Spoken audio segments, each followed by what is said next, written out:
Ouais, je vais vous présenter la petite application de démonstration faite autour du casque HoloLens. Donc le sujet de l'application, c'est le remplacement d'une tête d'impression en mode réalité augmentée. Voilà.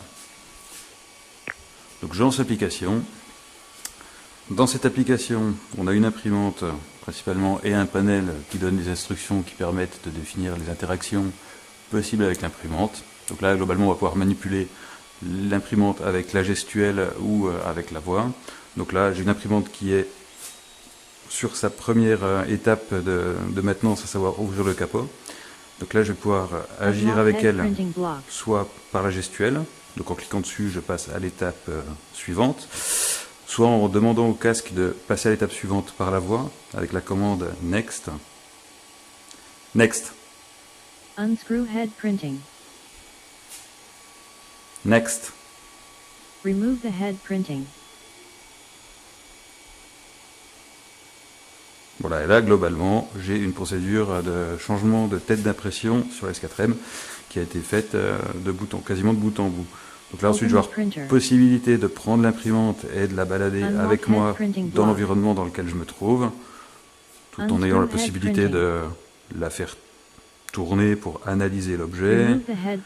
Je vais pouvoir l'observer de plus près sous tous les angles.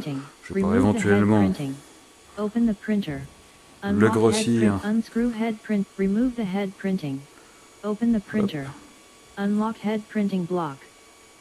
J'ai un petit souci avec la rotation, désolé. Voilà. Unlock head printing block. Voilà. Bon, avec toutes les transformations en même temps, c'est pas forcément trivial, mais on peut très bien se brider sur uniquement la translation, sur la mise à l'échelle ou la rotation, sans aucun problème. Voilà. Bon, après, il y a une façon plus simple et plus pilotée de piloter l'imprimante, à savoir par la voix. Je pourrais lui demander de se déplacer, donc en faisant appel à des commandes vocales, front, pour lui demander d'avancer par exemple, up, pour lui demander de monter, up, up, up. Je vais la réduire un peu, les mouvements seront plus parlants, sachant que là j'y ai mis des déplacements d'à peu près 5 cm sur chaque axe. Up, up, left,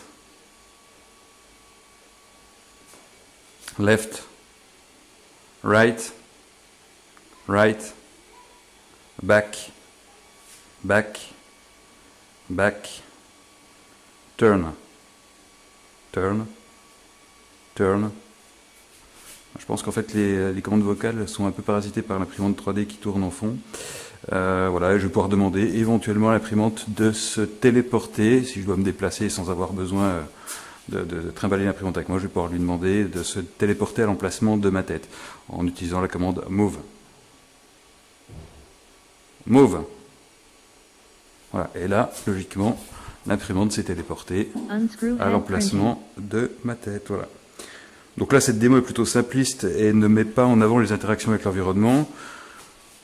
En creusant un petit peu le sujet, on pourrait, voilà, vous voyez qu'on pourrait avoir une interaction de l'hologramme avec l'emplacement physique dans lequel on se trouve pour bloquer un hologramme, je vais faire une petite presse vite fait.